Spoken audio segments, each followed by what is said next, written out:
For decades, the town of Callow Creek kept a deadly secret buried beneath the riverbank, and with it, the truth about dozens of innocent lives. Behind closed doors, officials like Mayor Wallace's father traded silence for funding, letting families like Jackson Reese's suffer without answers. But when Jackson followed his dog into a forgotten cave, he uncovered what no one was ever meant to find. Just listen to how this chilling discovery unraveled an entire town's lie, and why, in the end, justice finally broke through the silence. Jackson Reese wasn't searching for answers that morning. He just needed a break from the noise in his head. The kind of noise that didn't come from traffic or city sirens, but from memories that echoed in loops.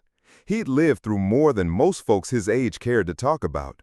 2 decades in law enforcement, a bitter divorce, and the slow unraveling of everything he'd once thought was permanent. He thought maybe the hills around Callow Creek would quiet it all down.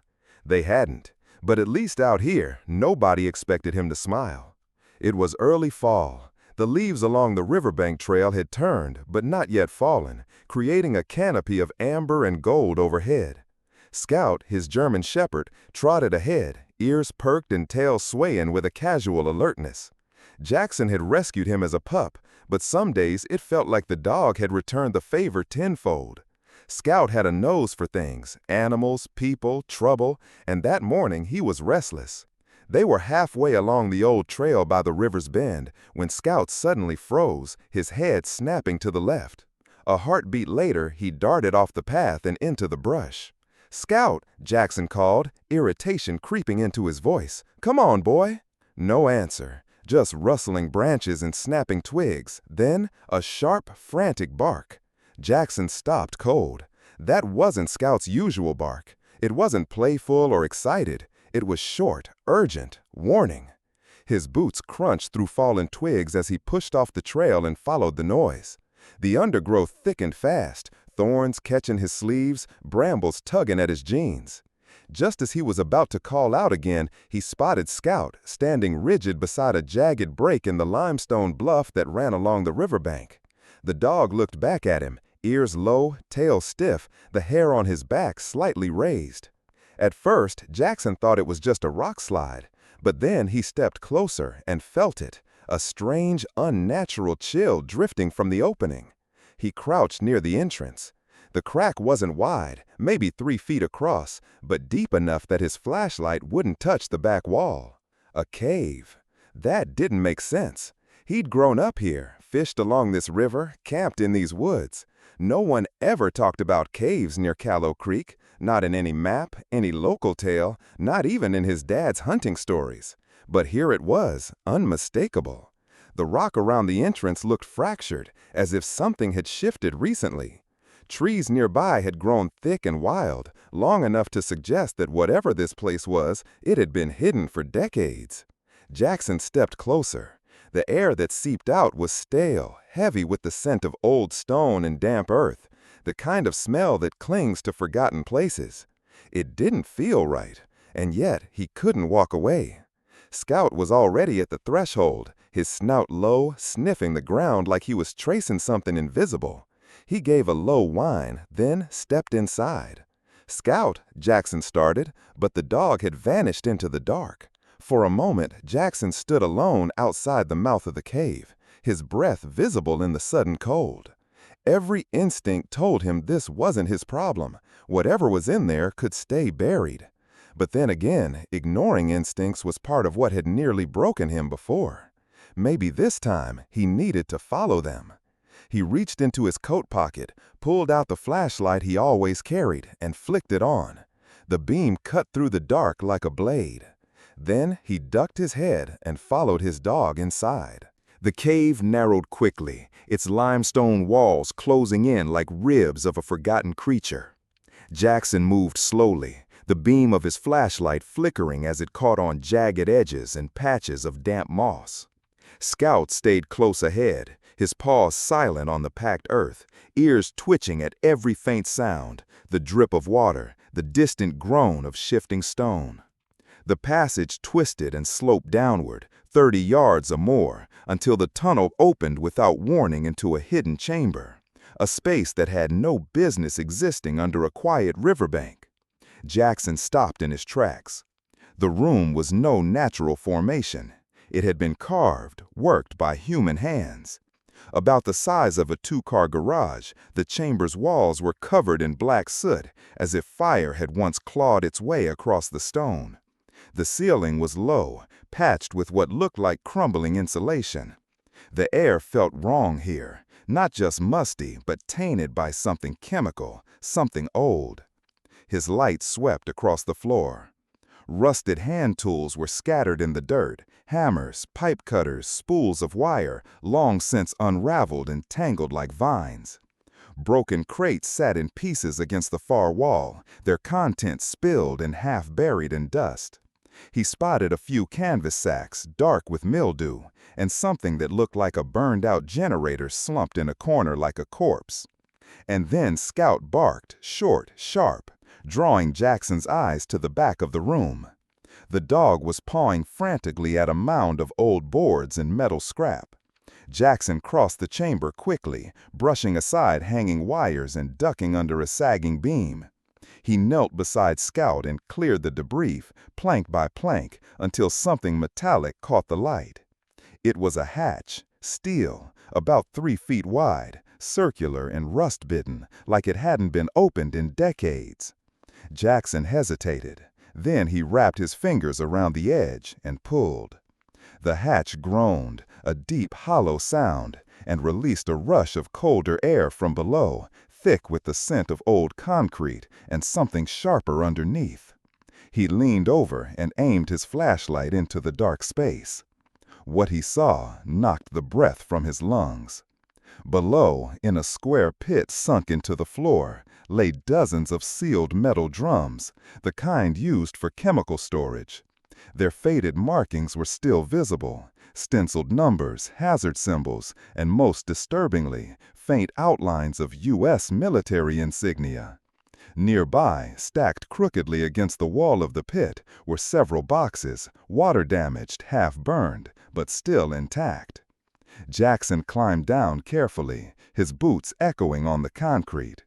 He picked up one of the boxes and pried it open. Inside were binders, maps, sealed envelopes. He opened one file and saw a familiar logo, Department of Energy, stamped in black ink. Beneath it, a form detailing environmental site assessment, Callow Creek, 1972. His fingers moved faster now, flipping through names, numbers, charts of groundwater contamination, lists of affected residences. And then, halfway through a medical file, he froze. There it was. His father's name, Leonard Reese, listed in a stack of reports titled Secondary Exposure Candidates, Phase 3 Analysis. Jackson stared at the page, numb. His father had died slowly in the late 80s, a sickness that no doctor ever clearly explained.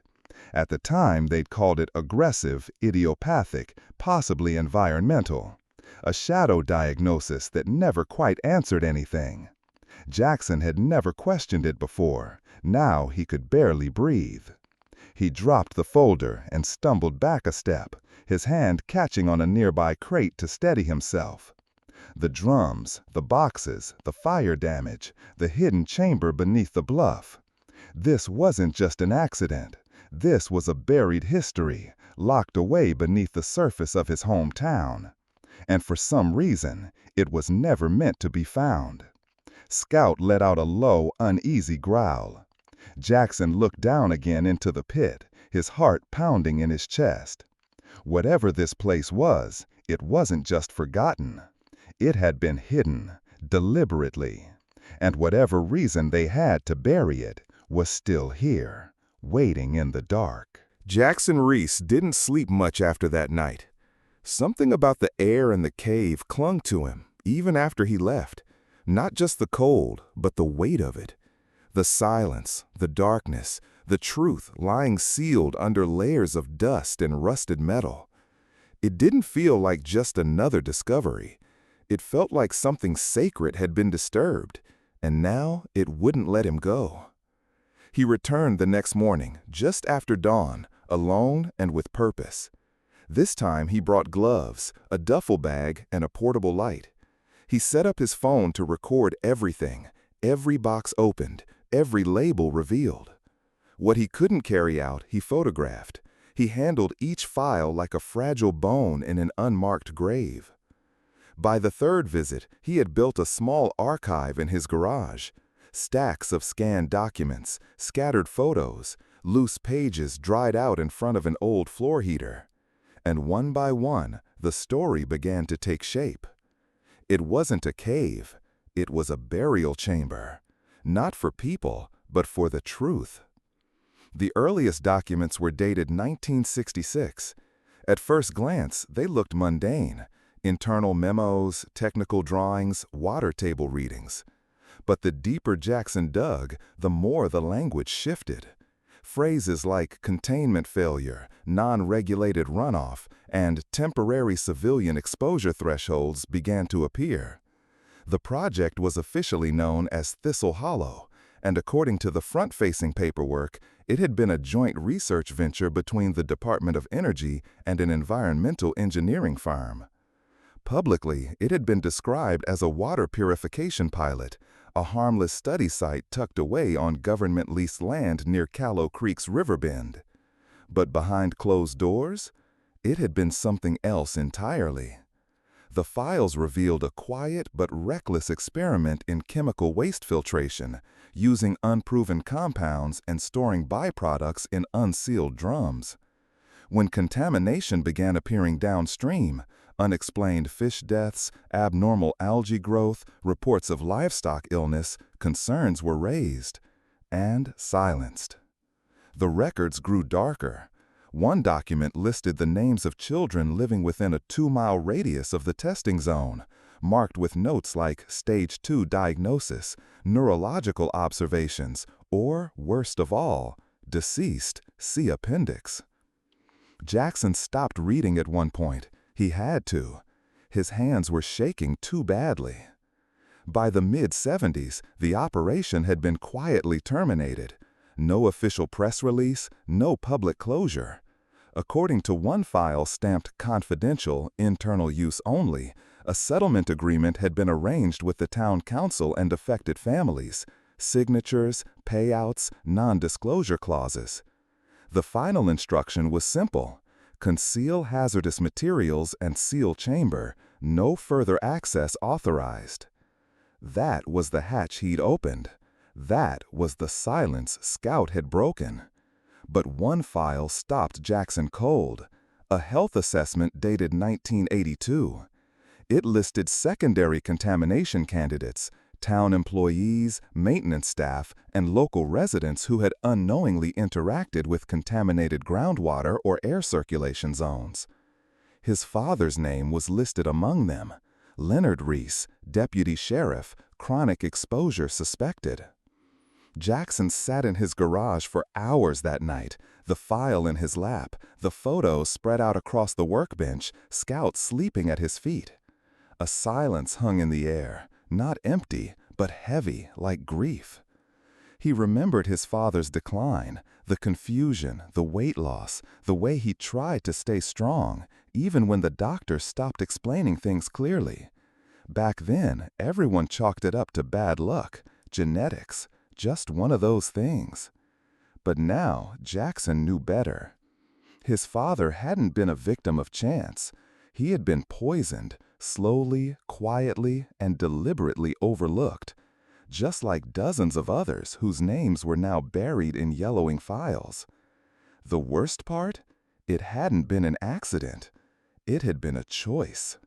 And the people who made it were still out there, living in the same town, walking the same streets, shaking hands at church, smiling through parades and pancake breakfasts. They'd built their lives on a secret, and they'd hoped no one would ever dig deep enough to find it. But someone had, and Jackson Reese wasn't walking away. For 2 days, Jackson wrestled with whether to say anything.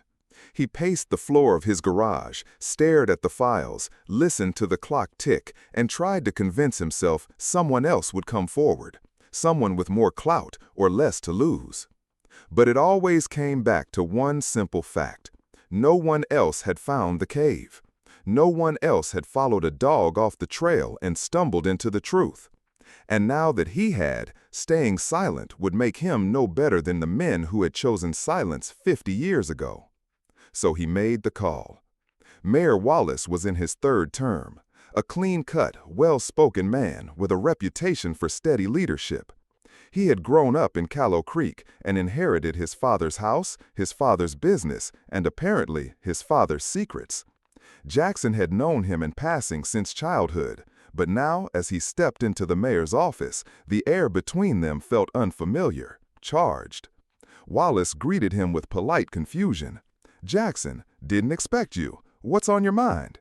Jackson didn't sit. He placed the worn manila folder on the desk between them. "You were 16 in 1973, Jackson said. Your father sat on the town council." Wallace blinked. "That's right. Why?" Jackson opened the folder and slowly slid the top document forward. "Did he ever mention Thistle Hollow?" The mayor's smile faded. There was a long silence. "Some old government thing, wasn't it?" Wallace offered cautiously. "Nothing that ever really—" "I found the cave," Jackson said flatly. "The one behind the river bluff. The barrels are still there, so are the files." Wallace stared at him, the color draining from his face. His lips parted slightly, as if searching for a defense, but none came. "You weren't supposed to find that cave," he finally muttered, almost under his breath. That was all it took. Jackson felt the anger rise in him like a tide that couldn't be held back anymore. "My father died in 1989, he said, his voice tight. "We thought it was bad luck, that it just happened. But it wasn't chance, was it?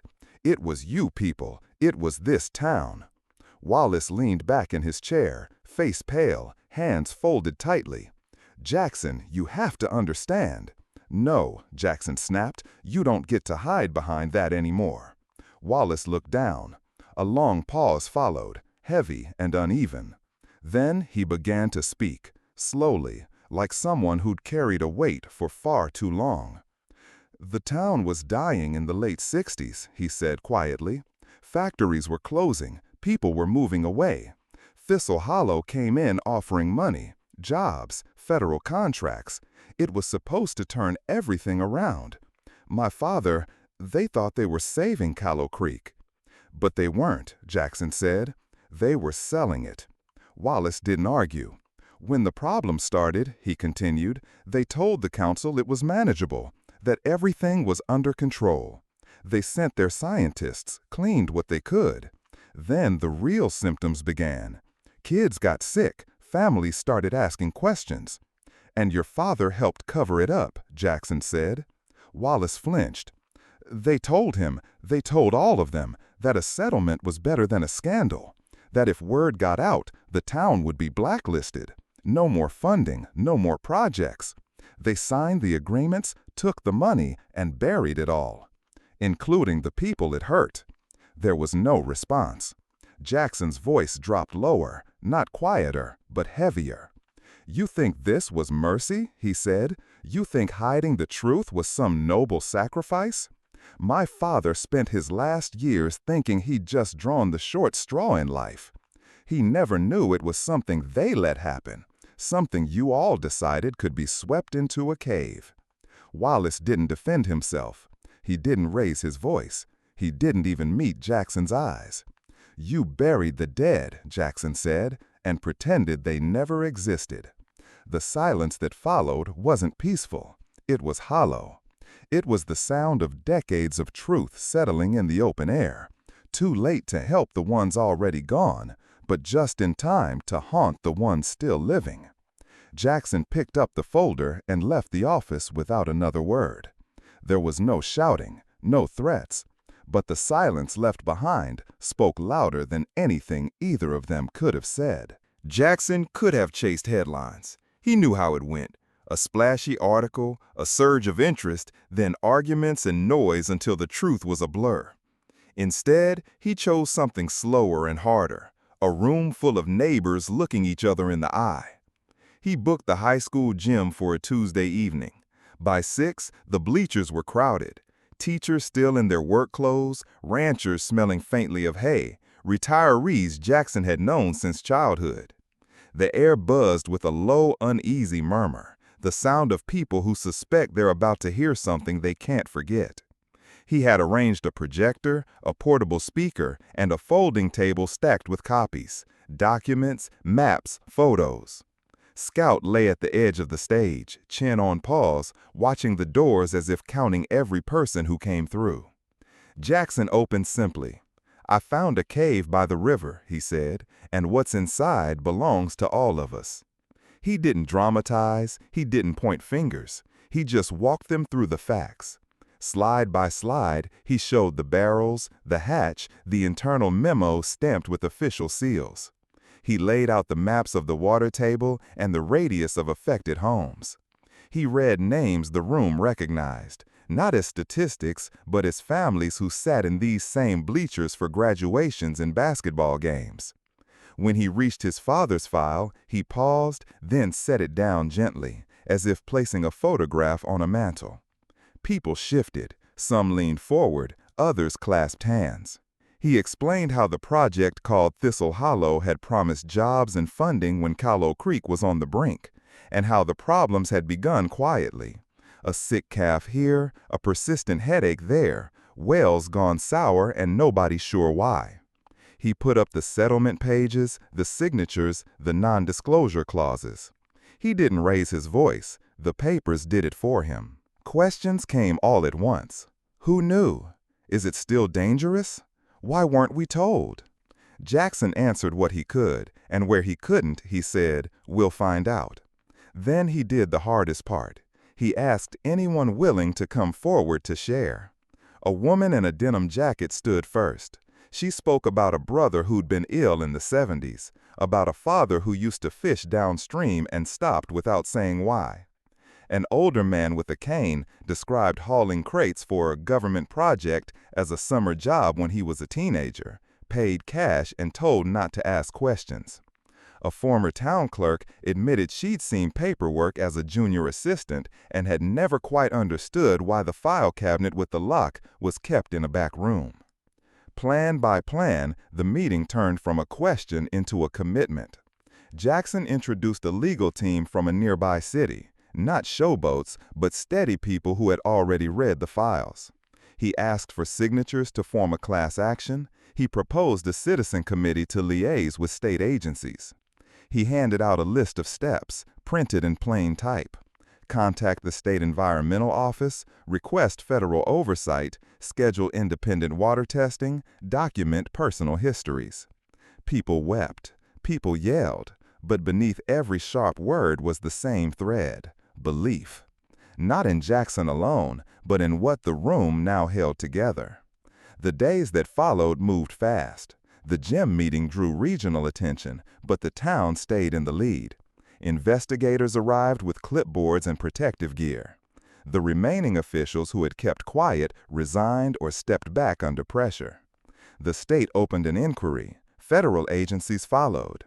Compensation funds that had been quietly shelved decades ago were reopened and expanded to include families originally missed.